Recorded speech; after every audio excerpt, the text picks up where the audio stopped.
அப்ப அதே நேரத்துல ஏஐயால மாற்ற முடியாத சில மனித திறன்கள் இருக்கும் இல்லையா? இத பத்தி கொஞ்சம் சொல்லுங்களேன்.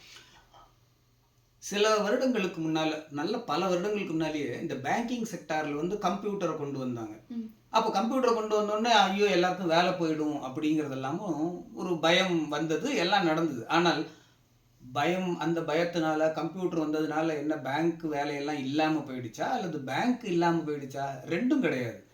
என்ன நடந்தது அப்படின்னு கேட்டீங்கன்னா, பேங்க்குக்குள்ள இருந்தவர்களே தங்களுக்கான புதிய என்ன சொல்லலாம், அந்த ஸ்கில் புதுசா நெறைய கத்துக்கிட்டாங்க. நெறைய கொண்டு வந்தாங்க.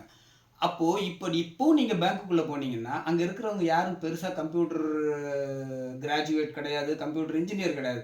ஆனா எவ்வளவு சிறப்பா அந்த சிஸ்டத்துக்குள்ள அவங்க அழகா இறங்கி வேலை செய்றாங்க. இது ரொம்ப முக்கியமான விஷயம். அப்போ ஆர்ட்டிபிஷியல் இன்டெலிஜென்ஸ் வந்ததுனால எனக்கு என்ன பயம் வரும்? அது எந்த வேலைய எடுக்கும் அப்படின்னு கேட்டா, ஒண்ணே ஒண்ணு மட்டும் தெளிவு. என்ன அப்படின்னு கேட்டா, ஒரு ரொட்டீனா செஞ்சதையே செஞ்சுட்டு இருக்கிற மாதிரி வேலை இருக்கு. அதுக்கு எந்த விதமான மனிதனோட மூளையும் பயன்படுத்த வேண்டியது இல்ல. அல்லது ஒரு கிரியேட்டிவா நான் ஏதாவது செய்ய வேண்டியது இல்ல. அப்படின்னு இருக்கிற அத்தனை வேலைகளையும் ஆர்ட்டிபிஷியல் இன்டெலிஜென்ஸ் எடுத்துரும். அப்ப நான் என்ன சார் செய்யணும் அப்படின்னு ஒரு கேள்வி வரும். நம்மளுடைய வேலைய நம்ம தான் கிரியேட்டிவா மாத்தணும். நம்ம வந்து ஒரு ப்ராப்ளம் சொல்றவங்களா இருக்கோம்.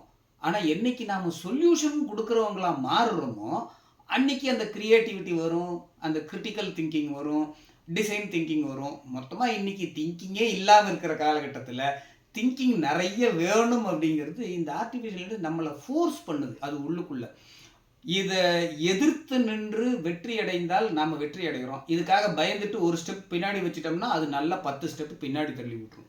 அப்போ நான் எந்ததெல்லாம் இது பண்ணணும்? என்னோட சாஃப்ட் ஸ்கில்ன்னு சொல்லுவாங்க. அந்த சாஃப்ட் ஸ்கில் ஆக்சுவலா நான் என்ன சொல்லுவேன், லைஃப் ஸ்கில்ன்னு சொல்லுவேன்.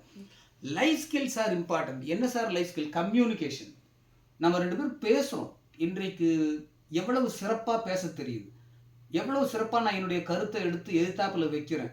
அதுல ஒரு ஒரு விவாதம். அந்த விவாதத்துல நான் வந்து உணர்ச்சி வசப்படாம, க அழகா என்னுடைய கருத்துக்கள எடுத்து சொல்லி, அடுத்தவங்களையும் ஏத்துக்க வைக்கக்கூடிய இந்த கம்யூனிகேஷன் ஸ்கில். அப்புறம் கிரியேட்டிவ் திங்கிங் அப்படின்னு ஒண்ணு சொன்னோம். Creative thinking. 3வது கோச்ன்னு ஒரு வார்த்தை இருக்கு ஆங்கிலத்துல. ஓகே. கோச்சிங் அப்படின்னு சொல்லுவோம். கோச்சிங். அப்ப இந்த கோச்சிங் யாரெல்லாம் கோச்சா மாறுறாங்களோ, கோச்னா என்ன? உட்கார்ந்து ஒரு இடத்துல சொல்றவங்க இல்ல. சொல்றாங்க. அவங்க இறங்கி கூட வேலை செய்து காமிக்கிறாங்க. எப்படி வேலை செய்ய வேணும்னு காமிக்கிறாங்க. அவங்க தான் கோச்.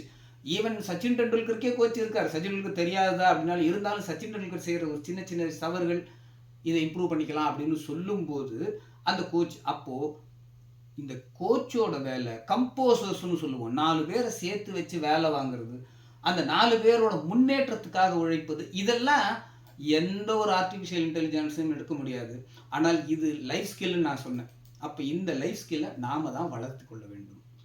Yes sir. சூப்பர். ரொம்ப அழகா ஷேர் பண்ணிட்டு இருக்கீங்க. அதுவும் இப்ப இருக்கக்கூடிய யங்ஸ்டர்ஸ்க்கு இந்த போன்ற கேள்விகளுக்கு நிச்சயமா ஒரு பதிலும் சரி, அவங்களுக்கு ஒரு புரிதலும் இருக்கிறதுக்கான ஒரு தெளிவான பதில்கள தான் சொல்லிட்டு இருக்கீங்க.